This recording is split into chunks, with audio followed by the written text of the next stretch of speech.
Elections in Turkey, and the big winner is Recip Tayyip Erdogan, who wins a new term as the country's president. Hello, I'm Anand Naidu, and this is The Heat.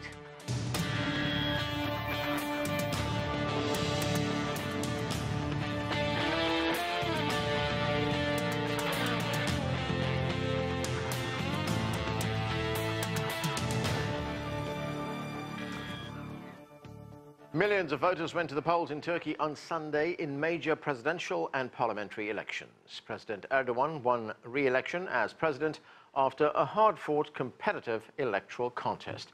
He won more than 50% of the vote and will now take on new executive powers in a revamped presidency.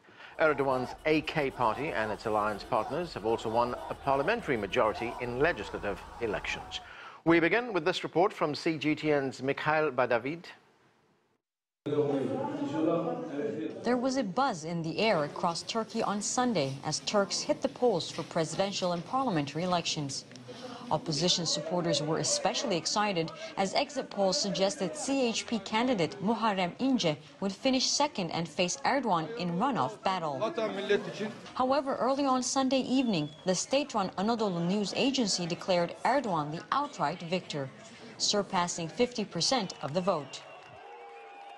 As soon as state media reported that Tayyip Erdogan would be the winner of this presidential election, avoiding a runoff, AK Party and especially Erdogan supporters hit the streets to celebrate. Hundreds in Istanbul drove around town, honking car horns and waving Turkish flags.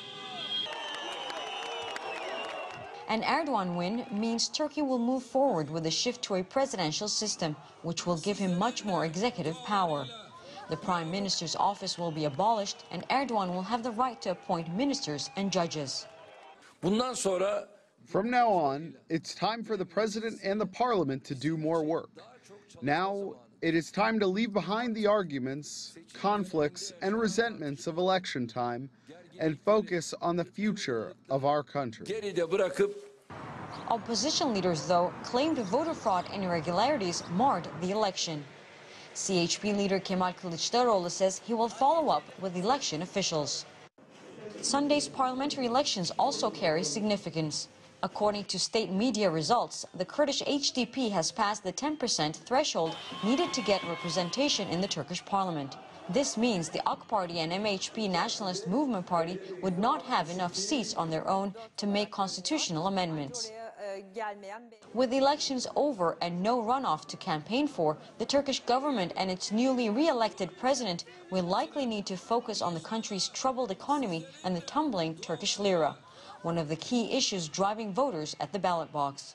Michal Bardavid, CGTN, Istanbul.